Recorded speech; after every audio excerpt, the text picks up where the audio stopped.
गर्मी में चिलचिलाती धूप किस प्रकार से हमारे शरीर के जलीय अंश वाटर कंटेंट को सोख लेती है, जिसके परिणाम स्वरूप हमारे शरीर का जो बल है वो घटता चला जाता है। हमारे शरीर में थकान, कमजोरी आदि लक्षण आने लगते हैं। इन्हीं लक्षणों को दूर करने के लिए हमारा आयुर्वेद का सुपर फूड सत्तू किस प्रकार से इन गर्मी के दुष्प्रभावों को कम करता है और उनको नाश करने के लिए एक प्रकार से रामबाण की तरह कार्य करता है।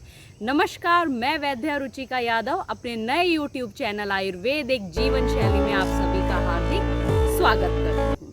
आज की वीडियो हम प्रारंभ करते हैं। ओम धन धन्वंतरे नमः। आरोग्य के देवता भगवान धन्वंतरी आप सभी को निरोग जीवन प्रदान करें। आज की वीडियो में मैं आपको बताऊंगी कि किस प्रकार से आपको सत्तू को बनाना है और उसको सेवन करते हुए किन किन सावधानियों को हमें ध्यान में रखना चाहिए।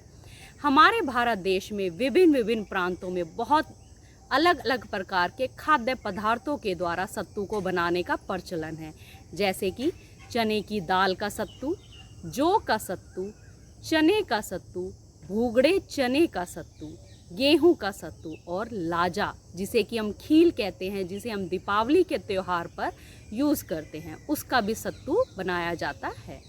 आज मैं आपको बताऊंगी कि किस प्रकार से ऑथेंटिक तरीके से हम सत्तू को बना सकते हैं।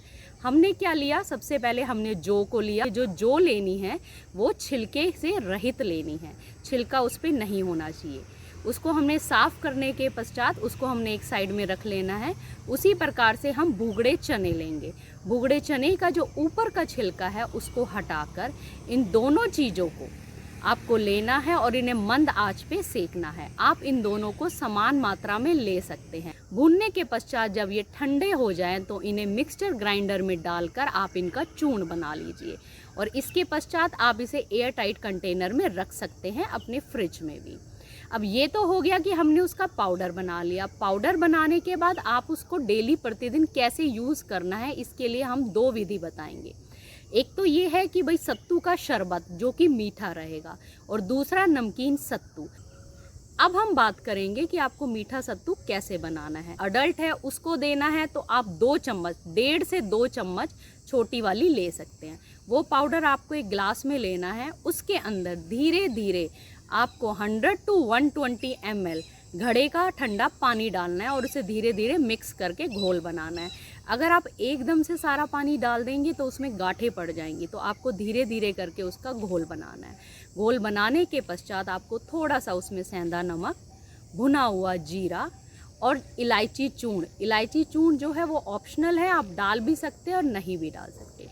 हमारे आचार्य सुश्रुत ने इसके अंदर गोघृत ऐड करने को बोला है, क्योंकि जो सत्तू होता है वो बहुत ज़्यादा ब्रिंगण का कार्य करता है, मतलब हमारी शरीर की जितनी भी धातुएं हैं उन सबको पुष्टि करता है। तो इसलिए उन्होंने बोला है कि इसमें हमें गोघृत ऐड करना चाहिए। तो गोघृत की मात्रा आप 2 to 4 ml तक उसमें ऐड कर सकते हैं।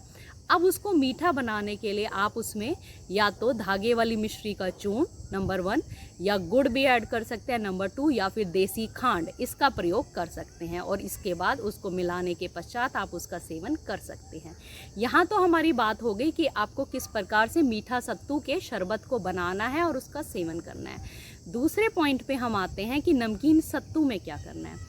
वही बात, सबसे पहले आपको चूर्ण लेना है। जैसे आपने 2 चम्मच तक चूर्ण लिया, उसके अंदर 100 to 120 ml आपने क्या किया, घड़े का पानी मिलाते हुए उसका घोल तैयार कर लिया। उसमें वही से सेंधा नमक, भुना हुआ जीरा और इलायची चूर्ण ऐड करना है। अब इसमें हमें मीठा ऐड नहीं करना है, इसमें हमें क्या करना है, नींबू का रस उसको ऐड करना है और साथ में उसको पुदीने के पत्ते से गार्निश करके उसका सेवन करना है। अब इसके बाद हम बात करते हैं कि ग्रीष्म ऋतुचर्या में हमें ये सत्तू कैसे और कब लेना चाहिए।